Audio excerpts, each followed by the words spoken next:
এরে নবীর আশিকের দল, চোখের পানির এত দাম, হাসরের ময়দানটা এমন কঠিন হবে, হাসরের ময়দানে নবীরা পর্যন্ত নাফসি নাফসি করবে।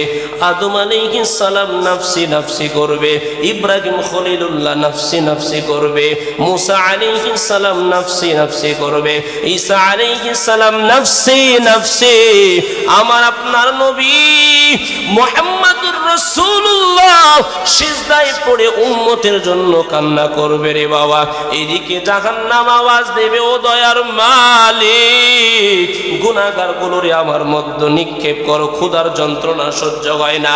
আল্লাহ জাহান্নামটাকে দূরে নেওয়ার জন্য ৭০,০০০ শিকল লাগাবে। কত শিকল জোরে কর?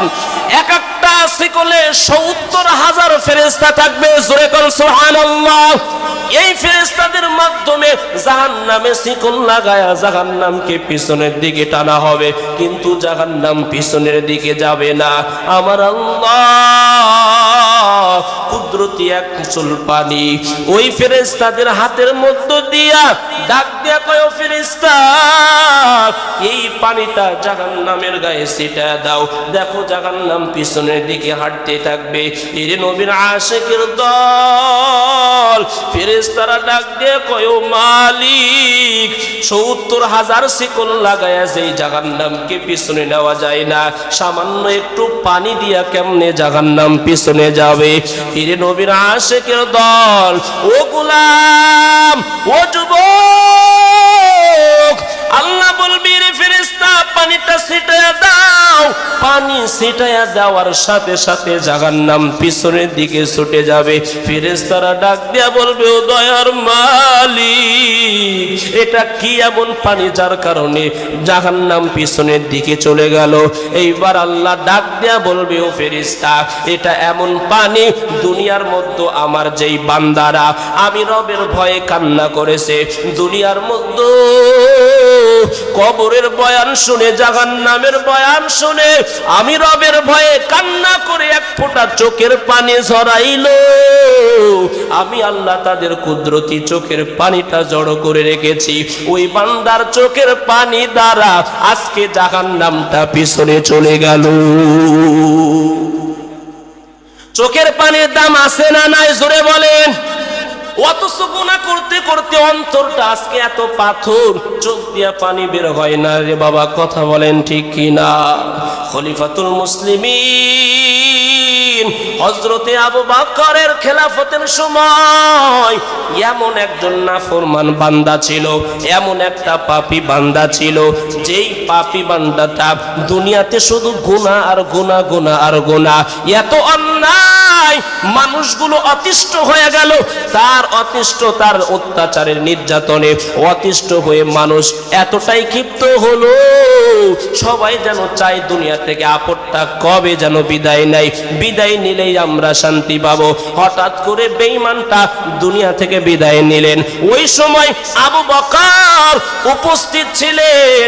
আবু বকরের উপস্থিতিতে বেঈমানটার কাফন দাফন শেষ করে যখন মাটি দেওয়ার জন্য যাবে, এমন সময় নাফরমানের মা ডাক দেয়া কয়, হোক ও খলিফাতুল মুসলিমিন, একটু দাঁড়ান, সন্তানের চেহারাটা শেষবারের মতো আমারে দেখায় দেন। কার চেহারা? সন্তানের চেহারাটা শেষবারের মতো আমারে দেখায় দেন। সন্তানের চেহারাটা দেখতে বড় মন চাই। মায়ের কানুতে মিনতি। আবু বকর ডাক দিয়া কয়ে, ভাই দাঁড়াও, মাকে সন্তানের চেহারাটা একবার দেখায় দাও। আবু বকর সন্তানের চেহারাটা দেখার জন্য যখন ওই কবরের ভিতরে গেলেন, আল্লাহর কি কুদরত, কবরের ভিতরটা যেন নূরে আলোকিত হয়ে গেছে। আবু বকর ডাক দিয়ে কয়, কি ব্যাপার? দুনিয়াতে এই লোকটা কি আমল করেছে যার কারণে তার কবরটা নূরে নূরান্বিত হয়ে গেল? লোকেরা ডাক দিয়া কয়, ও খলিফাতুল মুসলিমিন, দুনিয়াতে তেমন কোনো ভালো আমল করে নাই, কাজ করে নাই, তাইলে কেন কবরটা আলোকিত হয়ে গেল, নূরে নূরান্বিত হয়ে গেল? আবু বকর রাতের বেলা ঘুমায়, স্বপ্নের মধ্যে নবীজি দেখা দেয়, ও আবু বকর টেনশনের কোনো দরকার নাই। এই গুনাহগারটা এমন গুনাহগার ছিল, এই বান্দাটা যখন গুনাহ করত, অন্যায় করত, অন্যায় করার সাথে সাথেই অনুশোচনা চলে আসতো, আল্লাহর ভয়ে চোখের পানি ফেলাইতো, চোখের পানি ফেলাইয়া রবকে ডাক দেয়া বলে, ও দয়ার মালিক, আপনি ছাড়া আবার কেউ নাই, আমি অন্যায় করেছি, গুনাহ করেছি, মেহেরবানি করে আমাকে মাফ করে দেয়। আবু বকরকে ডাক দিয়ে কয়, হে আবু বকর, এই যে আল্লাহর কাছে চোখের পানি ফেলাইয়া দোয়া করেছে, রবের কাছে এত পছন্দ, রব ওই চোখের পানির বিনিময়ে তার কবরটাকে আলোকিত করে দিয়েছে। জোরে কোন সুবহানাল্লাহ। এরে নবীর আশিকের দল, দুনিয়া থেকে আমাদের সবাইকে আকপিস দুনিয়া থেকে বিদায় নিতে হবে, কথা বলেন ঠিক কিনা? এরে গোলাম, বিদায়টা যেন সুন্দর হয়, এর কারণে দুনিয়াতে কিছু আমল করার দরকার আছে না নাই? কি আমল করব বাবা? সদকায়ে জারিয়া কিছু আমল করার দরকার আছে না নাই? কেমন আমল করবেন? যে আমলটা কবরে শুয়ে শুয়ে আপনি সওয়াব পাবেন। যখন সুবহানাল্লাহ। দুনিয়াতে আমল করবেন কিন্তু কবরে শুয়ে শুয়ে সওয়াব পাবেন। সদকায়ে জারিয়ার একটা আমল হলো মসজিদ মাদ্রাসায় বেশি বেশি দান করা, কথা কোন ঠিক কিনা? এর নবীর আশিকের দল, বয়ানের শেষ প্রান্তে চলে আসছি, বেশি সময় আলোচনা করব না, তবে আমি আপনাদের কাছে একটু আহ্বান জানাবো। সেই সুদূর নওগাঁ জেলায় আমার বাসা কোথায়? আপনারা তো সবাই চান এই মাহফিলটা জারি থাকুক প্রত্যেক বছর, চান কি না? কে কে চান একটু হাত তুলে তো এখন। লিল্লাহি তাকবীর। আল্লাহ কবুল করেন। যদি প্রত্যেক বছর এই মাহফিলটা হয় এটা চান, তাহলে এটার জন্য একটু বাৎসরিক সদস্য হওয়া যায় কিনা? জোরে কোন। আমি কয়েকজন আল্লাহর বান্দা দেখতে চাই যে আল্লাহর বান্দারা বাৎসরিক সদস্য হবে। হুজুর, এই মাহফিলটা টিকে রাখার জন্য, বাতিলদেরকে দমন করার জন্য, কোরআনের এই আয়োজনটাকে বহাল রাখার জন্য প্রত্যেকটা বছর আমি 1000 করে টাকা দিব। কত? লিল্লাহি তাকবীর। চাচার নাম কি?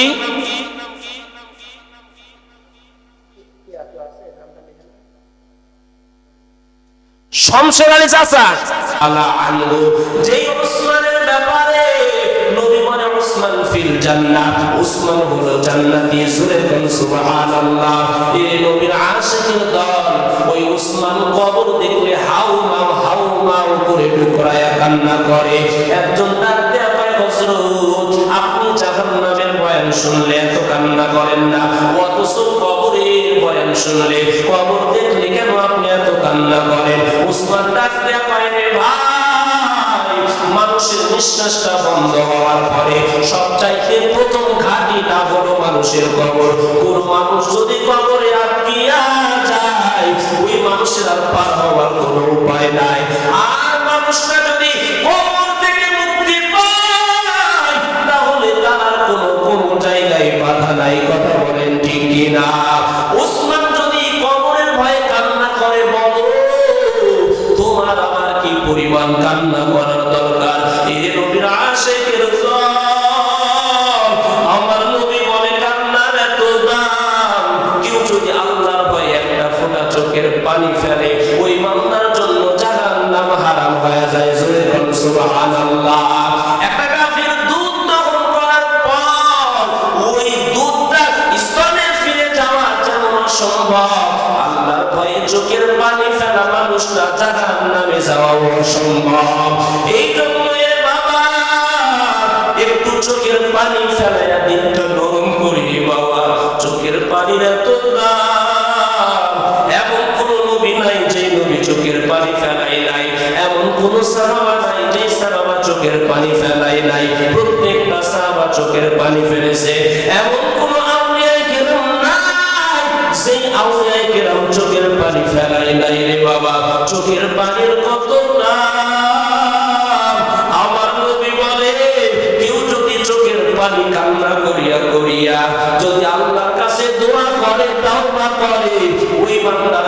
পানিটা নাকের ডগায় আসার আগে ওই বান্দার জিন্দেগি সব গুনাহ মাফ করে দেয়। এ নবীর আশিকের দল, চোখের পানি এত দাম, হাসরের ময়দানটা এমন কঠিন হবে, হাসরের ময়দানে নবীরা পর্যন্ত নাফসি নাফসি করবে। আদম আলাইহিস সালাম নাফসি নাফসি করবে, ইব্রাহিম খলিলুল্লাহ নাফসি নাফসি করবে, মুসা আলাইহিস সালাম নাফসি নাফসি করবে, ঈসা আলাইহিস সালাম নাফসি নাফসি। আমার আপনার নবী মুহাম্মদুর রাসূলুল্লাহ সিজদায় পড়ে উম্মতের জন্য কান্না করবে রে বাবা। এদিকে জাহান্নাম আওয়াজ দেবে, ও দয়ার মালিক, গুনাহগার গুলোরে আমার মধ্যে নিক্ষেপ কর, ক্ষুধার যন্ত্রণা সহ্য হয় না। আল্লাহ জাহান্নামটাকে দূরে নেওয়ার জন্য ৭০,০০০ শিকল লাগাবে। কত শিকল জোরে বল? এক একটা শিকলে ৭০,০০০ ফেরেশতা থাকবে। জোরে বল সুবহানাল্লাহ। এই ফেরেশতাদের মাধ্যমে জাহান্নামে শিকল লাগায় জাহান্নামকে পিছনের দিকে টানা হবে, কিন্তু জাহান্নাম পিছনের দিকে যাবে না। আমার আল্লাহ কুদরতি এক চুল পানি ওই ফেরেশতাদের হাতের মধ্য দিয়া ডাক দিয়া কয়, ফেরেশতা এই পানিটা জাহান্নামের গায়ে ছিটা দাও। দেখো জাহান্নাম পিছনের দিকে হাঁটতে থাকবে। এই নবীর আশিকের দল, ফেরেশতারা ডাক দিয়া কয়, ও মালিক, ৭০,০০০ শিকল লাগায় সেই জাহান্নামকে পিছনে দেওয়া যায় না, সামান্য একটু পানি দিয়া কেমনে জাহান্নাম পিছনে যাবে? এই নবীর আশিকের দল, ও গোলাম, ও যুবক, আল্লাহ বলবেন ফেরেশতা পানিটা ছিটায়া দাও। পানি ছিটায়া দেওয়ার সাথে সাথে জাহান্নাম পিছনের দিকে ছুটে যাবে। ফেরেশতারা ডাক দিয়া বলবে, ও দয়ার মালিক, এটা কি এমন পানি যার কারণে জাহান্নাম পিছনের দিকে চলে গেল?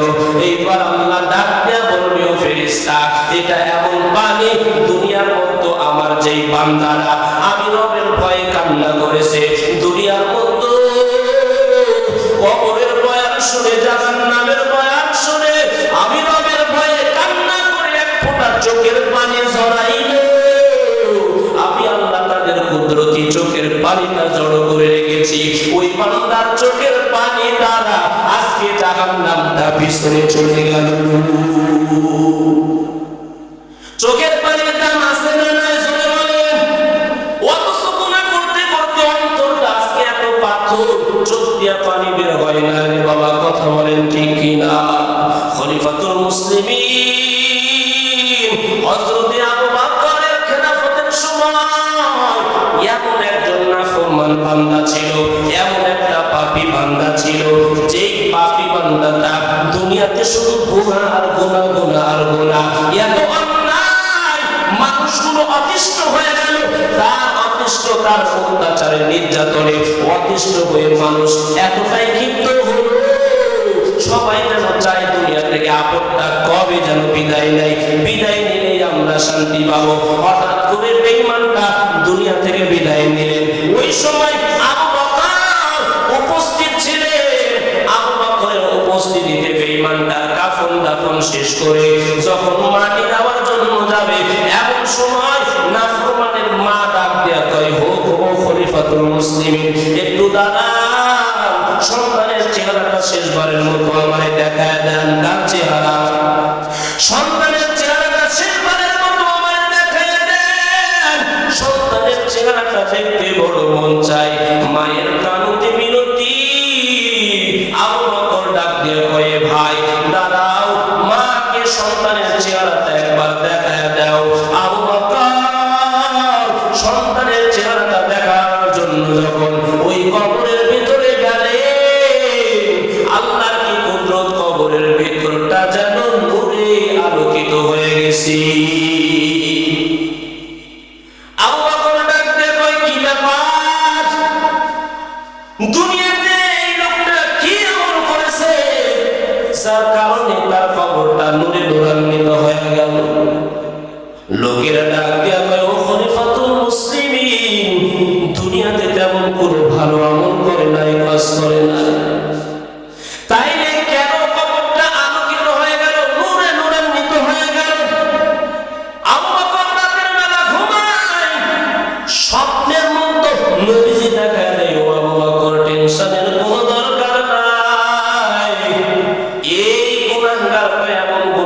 ছিল। এই বান্দাটা যখন গুনাহ করত, অন্যায় করত, অন্যায় করার সাথে সাথে অনুশোচনা চলে আসতো, আল্লাহর ভয়ে চোখের পানি ফেলাইতো। চোখের পানি ফেলাইয়া রবকে ডাকতে বলল, দয়ার মালিক, আপনি ছাড়া আমার কেউ নাই, আমি অন্যায় করেছি, গুনাহ করেছি, মেহেরবানি করে আমাকে মাফ করে দেন। আবু বকরকে ডাকতে কয়, হে আবু বকর, এই যে আল্লাহর কাছে চোখের পানি ফেলাইয়া দোয়া করেছে, রবের কাছে এত পছন্দ, রব ওই চোখের পানির বিনিময়ে তার কবরটাকে আলোকিত করে দিয়েছে। জোরে বলুন সুবহানাল্লাহ। এ নবীর আশিকের দল, দুনিয়া থেকে আমাদের সবাইকে আপিস দুনিয়া থেকে বিদায় নিতে হবে, কথা বলেন ঠিক কিনা? এর গোলাম, বিদায়টা যেন সুন্দর হয়, এর কারণে দুনিয়াতে কিছু আমল করার দরকার আছে না? কি আমল করবো বাবা? সদকায়ে জারিয়া কিছু আমল করার দরকার আছে না? কেমন আমল করবেন? যে আমলটা কবরে শুয়ে শুয়ে আপনি সওয়াব পাবেন। জয় সুবহানাল্লাহ। দুনিয়াতে আমল করবেন কিন্তু কবরে শুয়ে শুয়ে সওয়াব পাবেন। সদকায়ে জারিয়ার একটা আমল হলো মসজিদ মাদ্রাসায় বেশি বেশি দান করা, কথা বলেন ঠিক কিনা? এই নবীর আশিকের দল, বয়ানের শেষ প্রান্তে চলে আসছি, বেশি সময় আলোচনা করব না, তবে আমি আপনাদের কাছে একটু আহ্বান জানাবো। সেই সুদূর নওগাঁ জেলায় আমার বাসা কোথায়? আপনারা তো সবাই চান এই মাহফিলটা জারি থাকুক প্রত্যেক বছর, চান কি না? কে কে চান? একটু হাত তুলে দেন। লিল্লাহি তাকবীর। আল্লাহ কবুল করেন। যদি প্রত্যেক বছর এই মাহফিলটা হয় এটা চান, তাহলে এটার জন্য একটু বাৎসরিক সদস্য হওয়া যায় কিনা? জোরে বল। আমি কয়েকজন আল্লাহর বান্দা দেখতে চাই যে আল্লাহর বান্দারা বাৎসরিক সদস্য হয়ে হুজুর এই মাহফিলটা টিকে রাখার জন্য, বাতিলদেরকে দমন করার জন্য, কোরআনের এই আয়োজনটাকে বহাল রাখার জন্য প্রত্যেকটা বছর আমি 1000 করে টাকা দিব। কত? লিল্লাহি তাকবীর। সাসার নাম কি?